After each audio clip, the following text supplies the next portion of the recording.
Meu aluno, minha aluna, eu trato com vocês agora, nesta aula, dos dois direitos reais sobre coisa alheia mais restritos que o nosso Código Civil prevê: o direito real de uso e o direito real de habitação. Porque são direitos reais que atribuem pouquíssimas prerrogativas ao seu respectivo titular. O primeiro deles, direito real de uso, é o que se limita a atribuir ao titular a possibilidade de usar a coisa, de empregar a coisa segundo a sua funcionalidade natural. Ou seja, não é aquela ideia mais do usufruto que dá a possibilidade da exploração econômica, da extração de rendimentos, nada disso. É simplesmente empregar o bem para a sua destinação regular, segundo a sua natureza, segundo a sua funcionalidade. Por exemplo, quando eu estou usando um veículo, quando estou me transportando por meio dele, porque o deslocamento é a sua finalidade, está na essência desse bem. Quando eu estou habitando um determinado bem, no primeiro momento, apenas para usá-lo em benefício pessoal, eu estou ali cumprindo o papel, a finalidade natural de uma residência. Então veja, é o direito real que limita as possibilidades do titular a servir-se do bem segundo a sua natureza. É um direito real, na verdade, derivado ou reduzido do usufruto.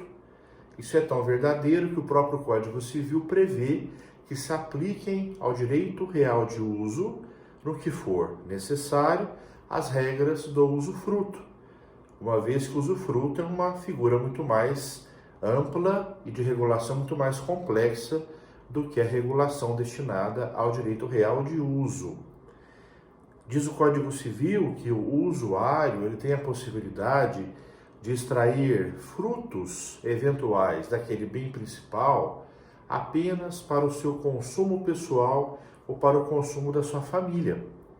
Então, se por exemplo eu tenho o direito real de uso sobre uma residência ou sobre um bem imóvel qualquer, e esse bem imóvel tem ali um pomar, eu ainda posso obter frutos nessa prerrogativa, porém frutos apenas usados para o meu consumo pessoal ou da minha família. Eu jamais poderei, por exemplo, explorar esse pomar recolhendo a sua produção para uma venda, para uma comercialização. Porque veja, aí já seria uma fruição, e a fruição está no usufruto, não no uso de maneira limitada. Então, ainda repito, é um direito real que dá a possibilidade de retirar frutos, porém nessa perspectiva bem limitada, Frutos para uso, consumo pessoal e da família. O caso mais emblemático de utilização dessa figura é o chamado jazigo de família. Sabe aquela situação em que a família tem lá o seu mausoléu ou a sua tumba familiar, em que todo mundo é sepultado, É garantido aquele espaço no cemitério. Pois bem, ali se tem um jazigo e o jazigo vai possibilitar que algumas pessoas sejam ali sepultadas. Quando se confere a alguns familiares o direito real de uso desse jazigo, eles é que poderão autorizar certos sepultamentos. Vejam só, não é só a questão de ser o dono, o proprietário daquele pedaço de terra ou daquele bem que ali se configura, não é isso. É ter a autorização e a autonomia para permitir sepultamentos. Esse é um direito real de uso. Então, geralmente é um termo em que aparecem lá as pessoas que foram expressamente permitidas, autorizadas a também permitir ou não um sepultamento naquele local. Então, para você não esquecer mais, grave sempre essa associação. O direito real de uso é muito utilizado para a administração do chamado jazigo de família. Agora eu comento do último direito real extremamente limitado sobre coisa alheia, que é a habitação, que não deixa de ser um tipo de uso, porém a habitação é tão limitada que nem frutos para consumo pessoal e da família, esse direito possibilita. Então, olha a diferença. Se eu tenho sobre um certo imóvel o direito real de uso, e nesse imóvel existe um pomar, eu poderei, dentro dessa minha prerrogativa, retirar os frutos do pomar para consumo meu e da minha família. Não posso vender, não posso comercializar. Mas se eu recebo o direito real de habitação, eu nem para consumo pessoal posso tirar os frutos dali. Por isso ele é, de fato, o direito real mais limitado que existe, porque prevê um tipo de uso estritamente dirigido ao serviço do bem, sem tirar dele qualquer fruto gerado. Ele aparece de modo muito também ilustrativo no direito real de habitação, perdão, se garante, por exemplo, a viúva ou viúvo sobre o único imóvel deixado pelo falecido. Não importa o regime de bens pelo qual eles foram casados, não importa se essa viúva ou esse viúvo tem direito a um pedaço desse imóvel por força de herança, não importa qual é a relação jurídica dessa pessoa com o imóvel. Importa que ela, em razão dessa condição de viúva ou viúvo, de alguém que deixou um único imóvel para a família, ela tem direito real de habitação vitalícia sobre essa residência. Quer dizer, talvez seja aquele caso da viúva que, por exemplo, não tem meação. O que é meação? Não tem a metade dessa casa, porque pelo regime de bens havia uma separação de bens e a casa deixada pertencia apenas ao falecido. Não há possibilidade, então, de ela ter presença como dona desta casa, porém ela terá assegurado o direito real de habitação por toda a vida. Quando ela eventualmente perderá o direito real de habitação ali, se vier a se casar novamente ou a constituir uma união estável. Então, são duas condutas que, uma vez realizadas por essa pessoa viúva, farão com que ela perca o direito real de habitação. Se ela vier a se casar novamente, porque foi o casamento que ali gerou o direito real de habitação, ou se ela se unir estavelmente a uma outra pessoa, tá? Esse direito real de habitação, ele explicitamente é garantido para o cônjuge, para a pessoa que é casada, e não é pelo Código Civil explicitamente previsto para o companheiro, ou seja, para aquele parceiro da união estável. Aí surge uma discussão que vocês vão aprender em direito de família, lá no momento mais adequado, mas que eu antecipo brevemente. Será que, por não haver previsão no Código Civil, o companheiro ou companheira viúva tem direito real de habitação sobre o único imóvel deixado pelo companheiro falecido? Bom, há uma grande discussão, há uma vertente que sustenta que sim, porque teria havido, nessa concepção, uma equiparação entre casamento e união estável, então os direitos do cônjuge seriam extensivos ao companheiro, e porque houve, na década de 90, a Lei 9.276, 9257/96, melhor dizendo, que previa a habitação como direito do companheiro. Então houve uma conquista dessa prerrogativa nessa lei de 96, porém isso não foi reproduzido no Código Civil de 2002. Ficou essa lacuna. Para alguns legisladores, entretanto, há o princípio fundamental que prevê: não se pode retroceder na aquisição de direitos. Então, se um dia o companheiro teve esse direito de habitação, não pode perder mais. E nós, então, teríamos que, de certo modo, ressuscitar a lei 9278/96, que lá atrás previu essa prerrogativa, para dizer, bom, ela hoje ainda pode ser invocada em favor do companheiro. Lei 9278/96, que foi a segunda lei que regulou o tema da união estável. De todo modo, veja, não há possibilidade aqui de o companheiro, companheira ou cônjuge, viúvo ou viúva, tirar frutos nem mesmo para consumo pessoal. Eu agora entro com vocês no tema dos direitos reais de garantia, já aí caminhando com vocês para o final do nosso conteúdo programático. Por que de garantia? A lei contempla 4 figuras ligadas à garantia de uma dívida oferecida por um bem: hipoteca, penhor, anticrese e alienação fiduciária.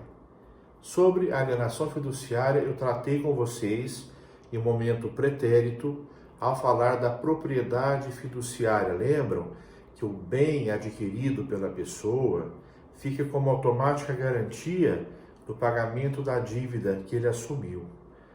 O fiduciário, aquele que recebe esse bem, ele vai ter a garantia exatamente se não houver o pagamento da dívida, de reintegrar a posse desse bem. Então o bem não é já do comprador, ele permanece como garantia daquela dívida em favor do fiduciário, que é o banco, E o fiduciante, que é o comprador, o devedor, ele terá que quitar a dívida para então obter a propriedade plena daquele bem. A propriedade daquele bem dado em alienação fiduciária é uma propriedade resolúvel, lembram? Por que resolúvel? O banco tem essa propriedade de maneira precária, de maneira temporária, e quando houver a quitação do contrato, se cancela a propriedade do banco e agora o comprador é que recebe a propriedade. Então, por isso é que se fala em propriedade resolúvel, Há uma resolução, há um desfazimento dessa propriedade do banco quando acontece a quitação da dívida. Pois bem, falta falar com vocês então os outros 3 direitos reais de garantia, já que tratamos da alienação fiduciária: penhor, hipoteca e anticrese. A gente vai estudar cada um deles depois, mas é importante dizer que nessas situações a ideia da vinculação de um bem como garantia do pagamento de uma dívida. Por isso é que se fala aqui a garantia real, Garantia real, porque é uma garantia dada pelo oferecimento de um bem.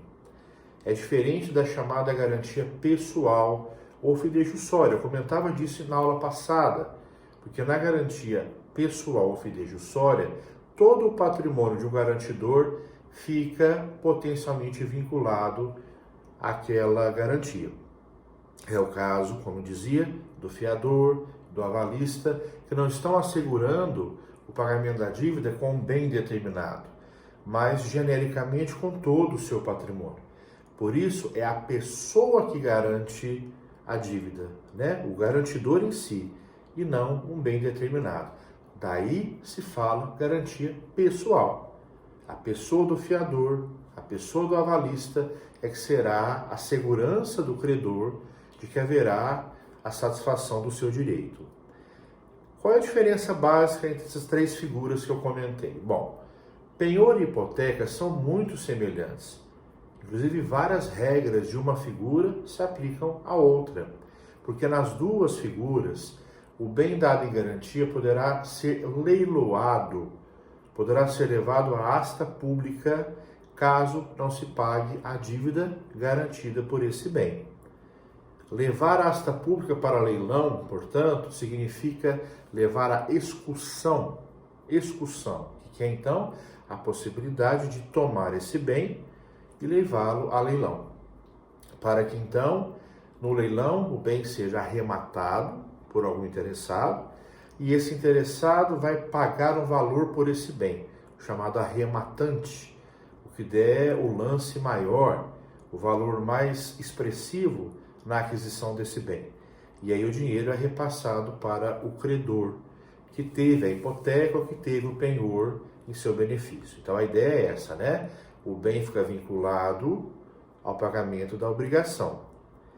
Não havendo o pagamento da dívida ou obrigação, esse bem é penhorado judicialmente, ele é arrecadado compulsoriamente, levado a uma asta pública, quer dizer, a um leilão, e uma vez realizado o leilão, o produto da arrematação desse bem será então repassado para os credores hipotecários ou pignoratícios, né?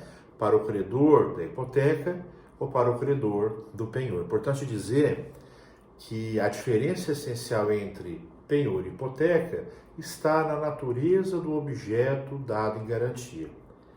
O penhor recai sobre bens móveis, ao passo que a hipoteca recai sobre bens imóveis.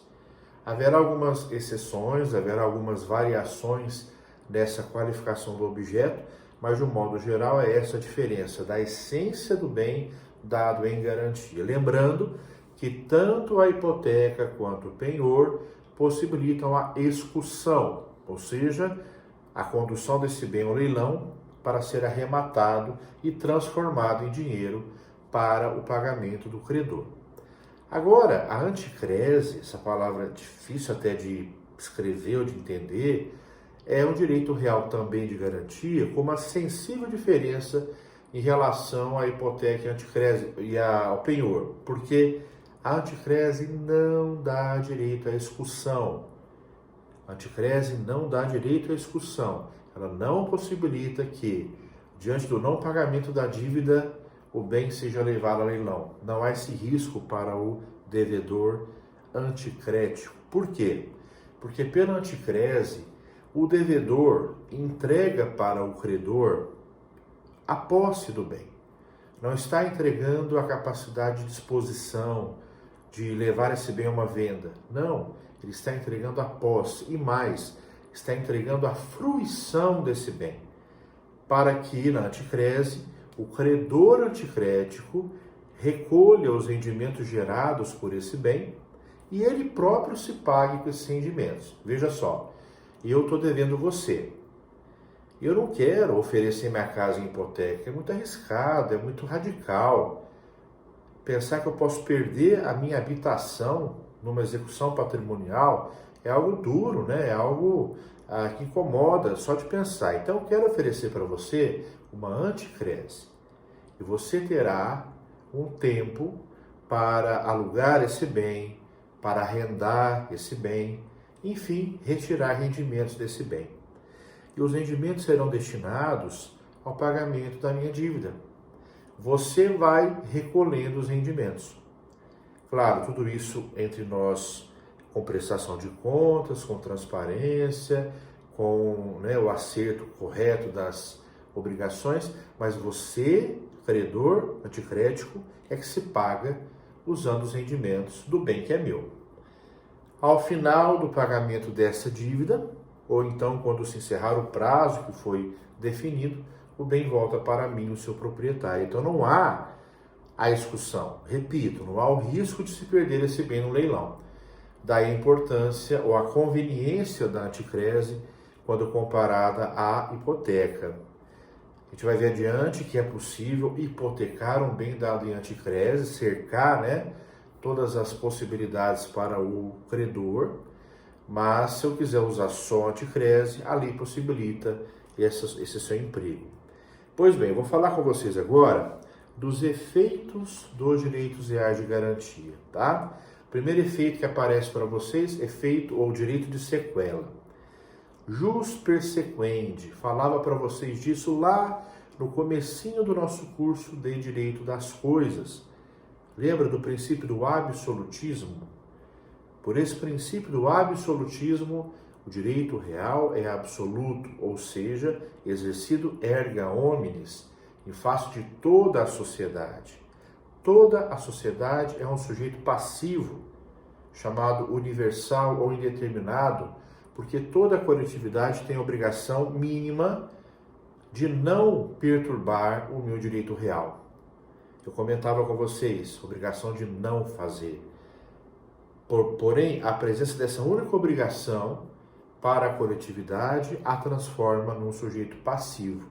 Nesse caso, não individualizado, mas fluido, diluído em toda a sociedade, porque todo mundo deve se abster de qualquer conduta perturbadora do meu direito real. Pois bem, Isso agora volta com toda a força para estudarmos o direito real de garantia.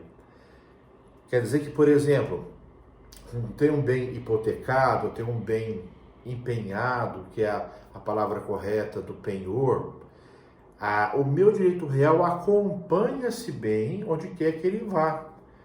Então, aquele que está, por exemplo, comprando uma casa hipotecada, comprando um bem empenhado, ele está consciente, até porque isso é feito por um documento formalizado, registrado em cartório, ele está consciente de que poderá perder esse bem pela execução da dívida do seu antigo proprietário. Por quê? Sequela. Então, explicando melhor, recordando lá, né? Jus persequendi, direito de sequela, a prerrogativa que me permite perseguir o bem onde quer que ele se encontre e retirá-lo de quem indevidamente o detenha. Lembram? Como é que se faz essa retomada do bem? A gente aprendeu lá atrás, via de regra, pelas ações possessórias, pela reintegração de posse. E aí veja, nesse caso, aquele que teve o bem hipotecado a seu favor, não tem que se preocupar, a hipoteca vai seguir o bem, mesmo quando ele for vendido. Você pode pensar, mas alguém vai comprar um bem dado em hipoteca? Pode ser que sim. E pode comprar justamente trabalhando com o risco, com a mera probabilidade. Eu vou comprar um bem de você, o bem está hipotecado, eu sei que eu posso perdê-lo, se eventualmente não houver o pagamento da dívida, mas eu quero comprar esse bem e comprar o risco de perdê-lo por um preço bem menor. Então eu pago um preço bem inferior, comprando com o bem o risco de perdê-lo, entende? E aí eu posso eventualmente até quitar aquela hipoteca para salvar o bem. Enfim, eu fico consciente de que, esteja onde eu estiver, o bem hipotecado é a garantia do pagamento de uma obrigação de outra pessoa. A sequela, portanto, é perseguir o bem e retomá-lo de quem indevidamente o detém. Próximo efeito, direito de preferência. O nome está dizendo, quando há, por exemplo, a excursão, que é levar o bem a leilão, os primeiros que recebem os valores obtidos na arrematação do bem são os credores reais, de direito real. Portanto, é o credor hipotecário ou é o credor pignoratício. Então, por exemplo, quando há uma tomada do bem dado em garantia, a pessoa não pagou a dívida, então a casa será levada a leilão, a asta pública, e será arrematada pela oferta melhor. O dinheiro que entra dessa arrematação, o produto dessa arrematação, se destinará preferencialmente ao credor hipotecário ou pignoratício. Ele é um chamado credor privilegiado, um credor aqui que tem preferência no recebimento do seu crédito. Como é que se chama mesmo os outros credores, né? Os não privilegiados, os que só recebem as sobras, credores quirografários. Será da matéria obrigacional, né? Aos privilegiados, o crédito trabalhista, fiscal, real, e àqueles sem privilégio nenhum, os chamados quirografários, que recebem depois que todo mundo recebeu, se é que recebem, porque destina-se a eles apenas a sobra do que já foi pago. Há uma curiosidade aqui também interessante. Vamos imaginar que o bem dado em garantia nem seja o suficiente para cobrir a dívida desse devedor. Olha que descontrole patrimonial e financeiro. Então, o cara lá ofereceu um bem em garantia de 100 mil reais, mas a dívida dele é de 150 mil reais, né?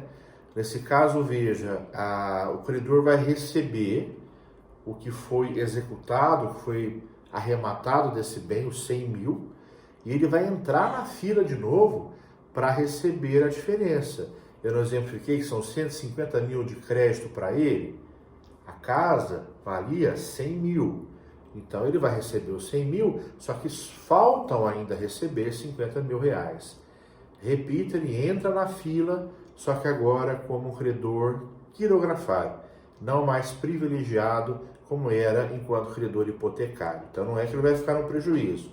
Há ainda a possibilidade de ele voltar para o grupo dos credores e receber eventualmente o que ainda lhe faltar nessa satisfação dos créditos, tá?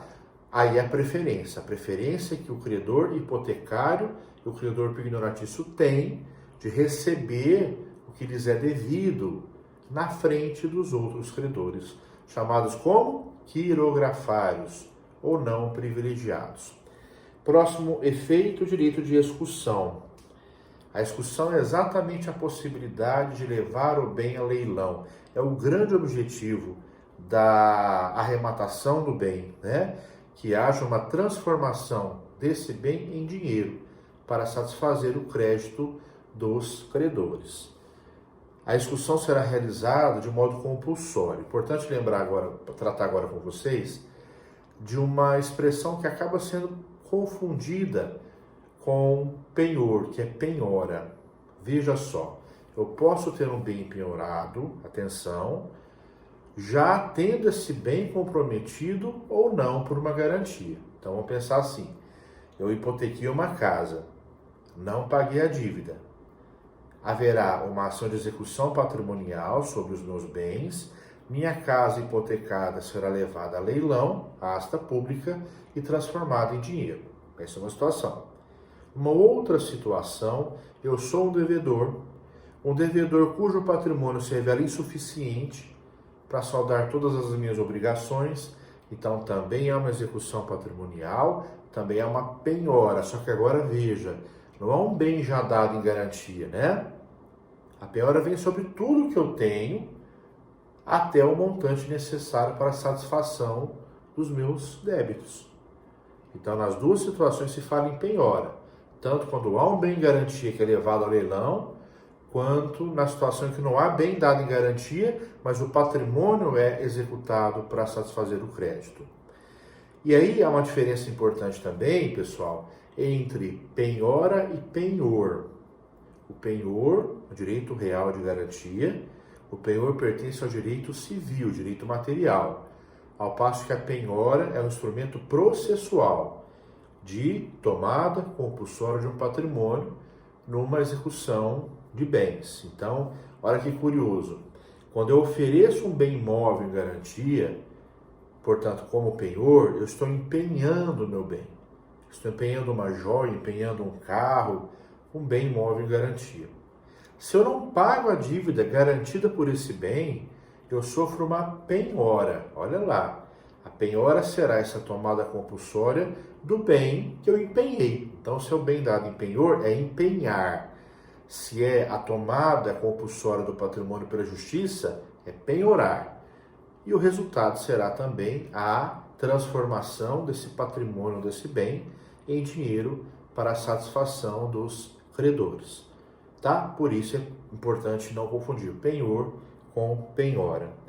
E aí vem, para a gente fechar aqui os efeitos, a indivisibilidade do direito real de garantia. Isso quer dizer que quando um bem é dado em garantia, ele garante a dívida inteira, mesmo quando ela já foi paga parcialmente. Eu ofereci para você minha casa que vale R$500 mil. A minha dívida era uma dívida de R$500 mil. Só que aí eu já paguei R$250 mil, paguei metade dela, né?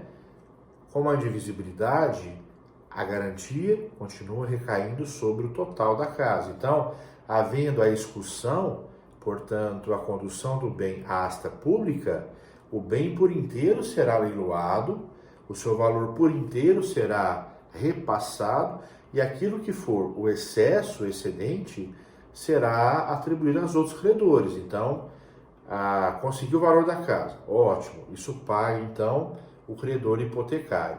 O que sobrou do dinheiro vai para outros credores eventualmente existentes. Os credores quirografários não privilegiados também receberão, porém numa ordem não prioritária. Mas essa é a indivisibilidade. Então, se eu pago um pedaço da dívida, não é que a garantia agora reduziu só para a porção que não foi paga. Continua havendo a garantia de tudo. Tanto que, por exemplo, quando há o falecimento do devedor hipotecário ou pignoratício, né, então aquele bem foi dado em garantia, isso vai passar para os herdeiros.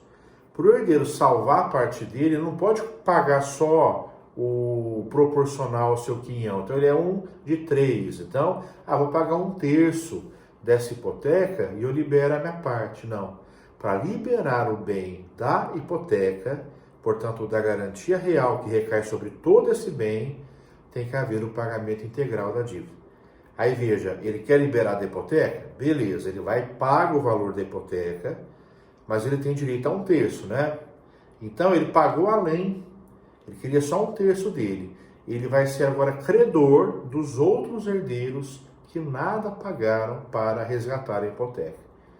Ele pôde pagar, pagou tudo quando era devedor de 1/3.